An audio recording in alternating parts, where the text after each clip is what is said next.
हरदीप था तो धनी किसान किंतु बहुत आलसी था। वह न अपने खेत देखने जाता था, न खलिहान, अपनी गाय भैंसों की भी वह खोज खबर नहीं रखता था और न अपने घर के सामानों की ही देखभाल करता था। सब काम वह नौकरों पर छोड़ देता था। उसके आलस और कुप्रबंध से उसके घर की व्यवस्था बिगड़ गई। उसको खेती में हानि होने लगी। गायों के दूध ही से भी उसे कोई अच्छा लाभ नहीं होता था। एक दिन हरदीप का मित्र हरिश्चंद्र उसके घर आया। हरिश्चंद्र ने हरदीप के घर का हाल देखा। उसने यह समझ लिया कि समझाने से आलसी हरदीप अपना स्वभाव नहीं छोड़ेगा, इसलिए उसने अपने मित्र हरदीप की भलाई करने के लिए उससे कहा, मित्र, तुम्हारी विपत्ति देखकर मुझे बड़ा दुख हो रहा है। तुम्हारी दरिद्रता को दूर करने का एक सरल उपाय मैं जानता हूँ। कृपा करके वह उपाय तुम मुझे बता दो, मैं उसे अवश्य करूँगा। सब पक्षियों के जागने से पहले ही मानसरोवर पर रहने वाला एक सफेद हंस पृथ्वी पर आता है। वह दोपहर दिन चढ़े लौट जाता है। यह तो पता नहीं कि वह कब कहाँ आवेगा, किंतु जो उसका दर्शन कर लेता है उसको कभी किसी बात की कमी नहीं होती। कुछ भी हो, मैं उस हंस का दर्शन अवश्य करूँगा। हरिश्चंद्र चला गया। हरदीप दूसरे दिन बड़े सवेरे उठा।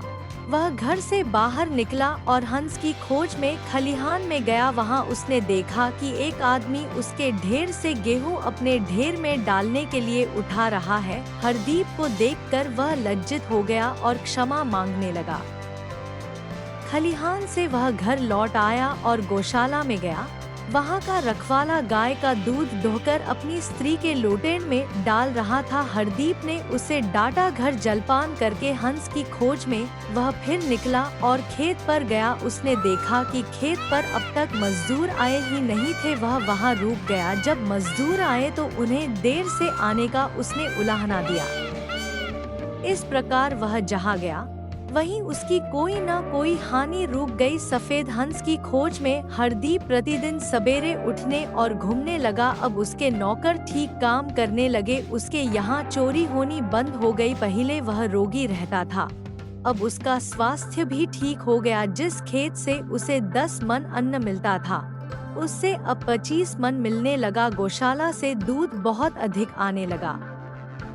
एक दिन फिर हरदीप का मित्र हरिश्चंद्र उसके घर आया। हरदीप ने कहा, मित्र, सफेद हंस तो मुझे अब तक नहीं दिखा, किंतु उसकी खोज में लगने से मुझे लाभ बहुत हुआ है।